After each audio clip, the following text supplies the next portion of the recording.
Hello my YouTube family, कैसे हो सभी। आशा करता हूँ सभी अच्छे होंगे, अच्छे से पढ़ाई कर रहे होंगे।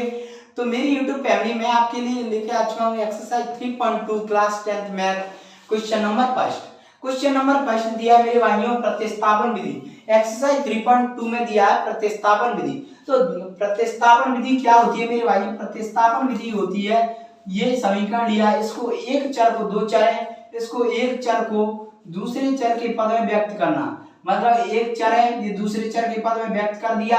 अब इसका मान रेखीय समीकरण नियम को हल करने के लिए इसे प्रतिस्थापित करते हैं, उसे प्रतिस्थापन विधि कहा जाता है। तो आइए मेरे भाइयों आप सॉल्व करें क्वेश्चन। तो क्या दिया है? निम्नलिखित समीकरण नियम को, मतलब ये समीकरण नियम है, प्रतिस्थापन विधि से हल कीजिए। तो प्रतिस्थापन विधि से हल करना है तो लिखना है दिया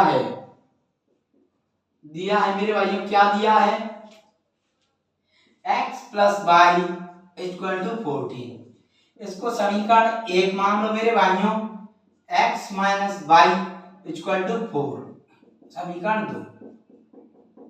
अब मेरे भाइयों इसमें से आप एक समीकरण लेना है और इसमें से x और दो चर में से एक चर को दूसरे चर के पद में व्यक्त करना है। मतलब अगर x को करो तो x equal to y plus 4, मतलब दूसरे चर। और समीकरण कोई भी ले सकते हो आप इसमें से, फर्स्ट और सेकंड में से।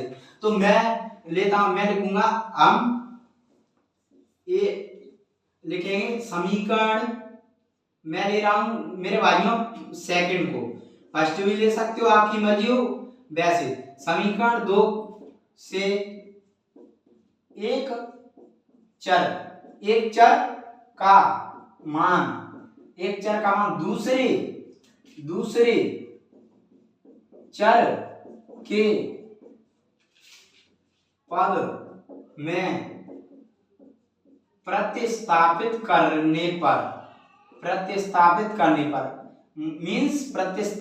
पर मतलब उसमें एक दूसरे पद को रखने पर, एक चर का दूसरे पद में विभक्त करना। ठीक है, ऐसे x equal to y plus 4, मतलब एक पद को दूसरे पद में प्रतिस्थापित करना। प्रतिस्थापन मतलब उसमें रखना। ठीक है, x का मान निकालना, मतलब एक चर का मान दूसरे चर के बदले में। तो समीकरण 2 क्या दिया है मेरे भाइयों? x minus y equal to 4। अब क्या है यहाँ से, अब एक चर को दूसरे चर के पद में प्रतिस्थापित करें तो x इक्वल टू ये 4 प्लस माइनस का प्लस हो जाएगा। अब मेरे भाइयों आप यहाँ से समीकरण एक भी ले सकते थे, एक लेकर आप x का मान भी निकाल सकते थे या y का मान भी निकाल सकते थे, कोई फर्क नहीं पड़ेगा। x का निकाल सकते हैं या y का, मैंने x का निकाल लिया है। वैसे आपको x का ही निकालना बेहतर रहेगा। आप वैसे क्वेश्चन आपका किसी से ही बन जाए, आप y का निकालो या x का निकालो, समीकरण इसमें से एक लो या दो लो। ठीक है, तो अब क्या करूंगा मैं, अब इसको समीकरण 3 मान लूंगा। अब समीकरण 3 का अब क्या करेंगे, समीकरण लिखेंगे, समीकरण 3 के x का मान किस में रखूंगा? अब समीकरण मैंने क्या लिया? 2।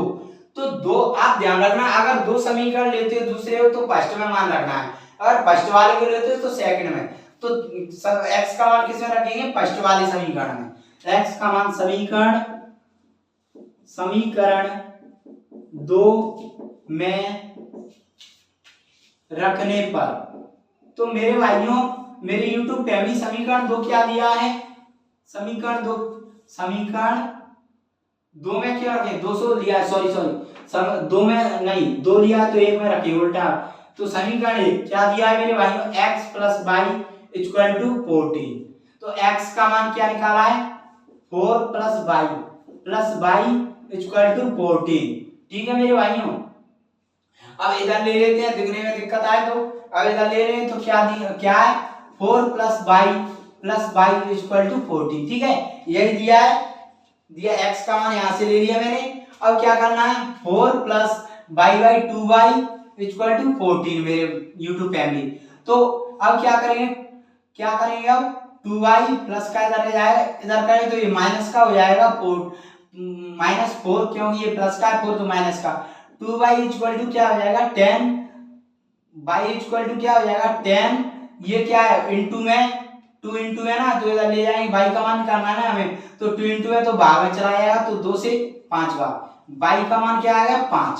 अब y का मान 5 आ गया। अब क्या करना है, y का मान किस में रखना है, ध्यान रखना है, इसमें कंफ्यूज होती है। y का मान रखना है समीकरण 3 में। क्यों समीकरण 3 से हमने x का मान निकाल रखा है ऑलरेडी, और y मतलब विभक्त किया है, तो इससे हमारा जल्दी निकल आएगा। ठीक, इसमें निकालोगे कठिनाई पड़ेगी, लेकिन निकल भी इससे आएगा। लेकिन हमें रखना है हमेशा समीकरण 3 में। तो क्या कहेंगे, y का मान समीकरण 3 में रखने पर, समीकरण 3 में रखेंगे तो समीकरण क्या दिया है मेरे भाइयों, x equal to 4 plus y। तो x इक्वल टू 4, y का मान 5, तो x इक्वल टू 9। अब लिखेंगे अतः y इक्वल टू 5 तथा x इक्वल टू x लिखते हैं पहले, x इक्वल टू 9 तथा y इक्वल टू 5। ठीक है, ये क्या रखें, x इक्वल टू 9 तथा y इक्वल टू 5 रेखिक समीकरणों को प्रतिस्थापित विधि से हल